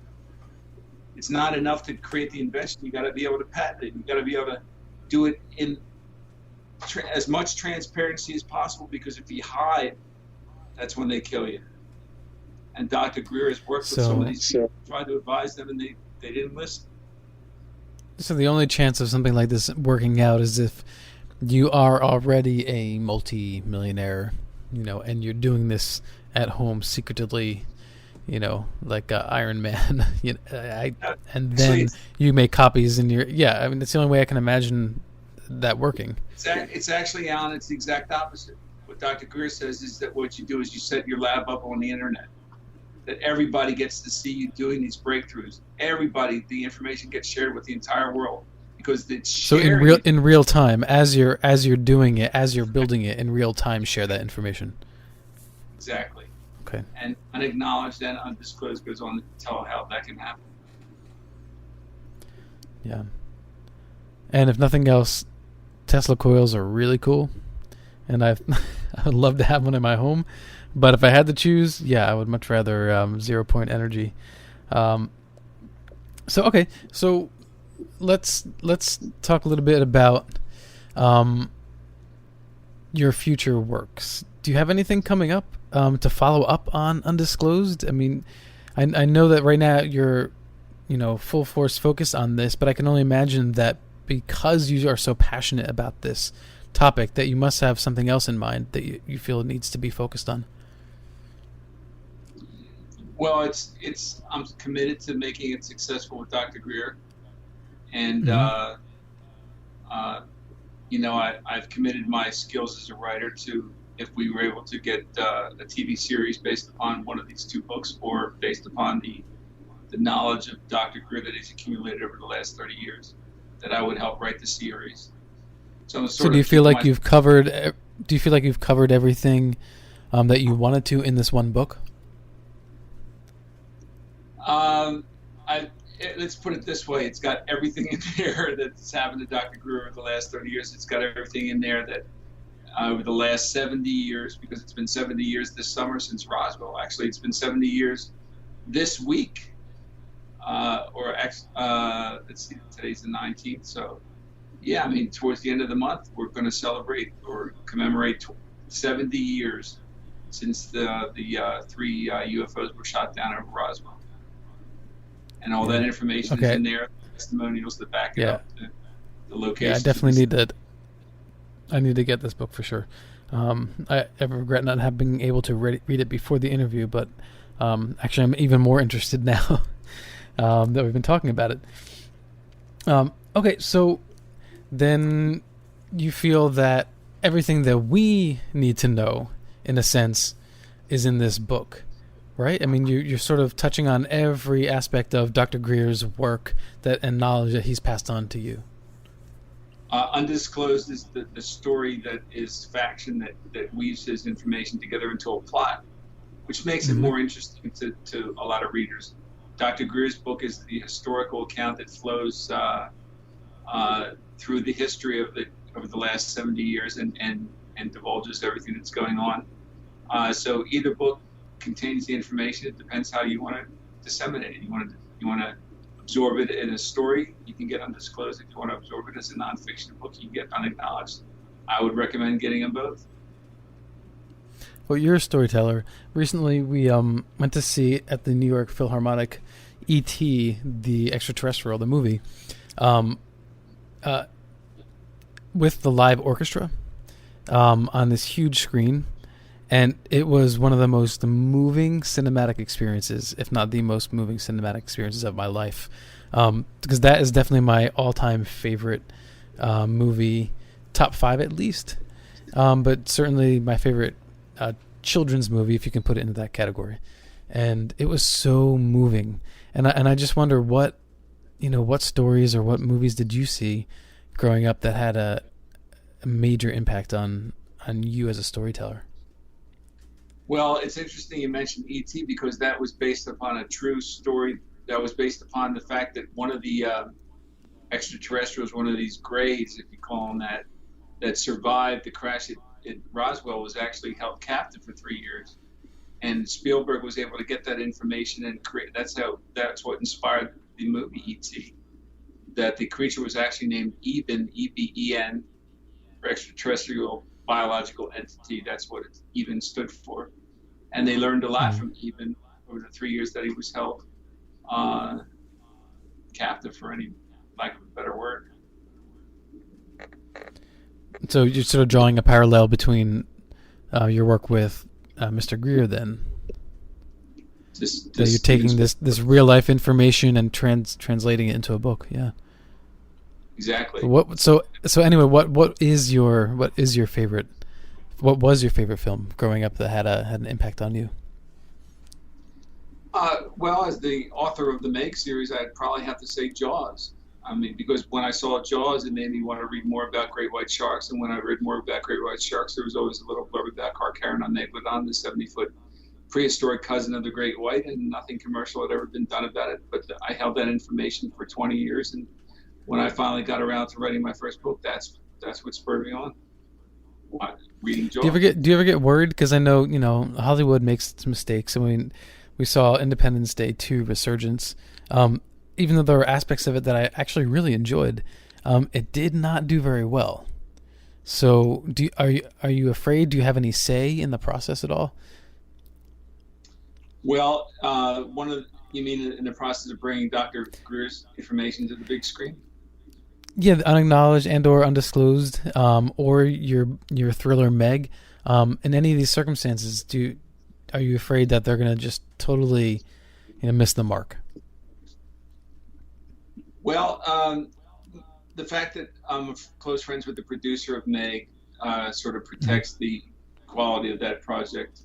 It won't be exactly like my books, but it'll be close enough that it will justify making the movie and making it good. As far as Dr. Greer is concerned, the deal that we have with the producer who's marketing it is that Dr. Greer has creative control, and if he doesn't like something, he's not going to allow it to happen. And that was what was so important about creating a mainstream book for the first time for him. Unacknowledged is the first book that he's written that's been in Barnes & Noble, but an ordinary publisher wouldn't allow that to happen. But I made sure that A&M Publishing allowed it to happen because I'm part of the partnership. Right. All right. And what was the most important aspect of this book for you as you were writing it? What did you think that, okay, I need to get this one thing absolutely right? And I'm speaking of Undisclosed, the novel. Well, in Undisclosed, the most important thing for me was to create something that was a page turner, that a reader would pick it up and get sucked into the story as the hero being a guy who didn't believe in UFOs when he first started, didn't believe in extraterrestrials, had never heard about zero-point energy before, and by the end of the story, he's the guy who's got to get it out into the public. Yep. But you're doing a major part of that work. I mean, you're doing some heavy lifting for sure. Yeah, but I sort of in my own life, I sort of follow the parallels that the hero, there was parallels between my own personal life and the hero's story and Dr. Greer's story, because I approached it as a guy who was a naysayer, a doubter, and as the hero went through the hero's journey, just as the reader is reading along with him, they're experiencing it themselves too, because they're realizing, well, this is what this guy's writing is factual. This stuff really happened. He's using real names. He's using real locations. How does he have the balls to do this? And that's what we agreed that we were going to do. Put it all out there and let the public decide. True, but you have to get it out there wide enough, because even if the public decides, you need a large enough slice of the public to decide to make any sort of change, like we discussed earlier. And I have to tell you, man, the cover of this book is awesome. Undisclosed, the novel. This is a great cover. I love this. Yeah, I've got a guy. Who was the artist that did that? His name is Eric Conder. He's done about 12 or 13 of my covers. He's the best there is. We spared no expense. Nice. We wanted the best, and he's the guy. Cool. All right. Yeah, and I just wanted to anybody who is familiar with my voice, just apologize for me sounding like I've been awake for 2 days nonstop chain smoking cigarettes. I have not been, but this is the state of my voice, and there it is. So Steve, we have a few minutes left. So I just wanted to give you a chance to get out whatever you feel you haven't shared with us quite yet. Well, I've got a very close relationship with my fan base. It's not the biggest fan base in the world, but they're close because they know that over the last 20 years, I have always given of myself to them. That if they email me, I will always email back personally. That I put them as characters in books. I let them be part of the process. So I'm reaching out to your audience tonight the same way. If you read the book, I promise, I guarantee you'll love it. I guarantee you'll learn something. I guarantee it can make a difference. And if you email me, I guarantee that I will personally email it back. That I will answer every question that you have about the book and everything you could possibly think of. And all I ask is that you make it possible for us to have these bigger venues by simply doing one thing. Just buy a copy of Undisclosed, buy a copy of Unacknowledged, tell your friends about it, and that can change the world. It's the butterfly. And it sounds like you have a four-legged fan supporting you wholeheartedly right now. And that means my wife is home and the dogs are alerting me. Well, Steve, thank you so much for joining. I really appreciate it. And if you are listening intently, then you may want to get the book Undisclosed. It's a novel, or Unacknowledged, which Steve Alten actually co-authored with Dr. Stephen Greer. So you can get your fill on the disclosure movement and all things UFO cover-ups and shady characters. So I'm sure you're going to enjoy the novel. I'm going to dig into it myself. Thank you for listening to Paranormal Now. This is Alan B. Smith for the Inception Radio Network. I want to thank Joe Champion, MJ Lucas, and Bob Tarmac. And that's it, everyone. Until next time, be well.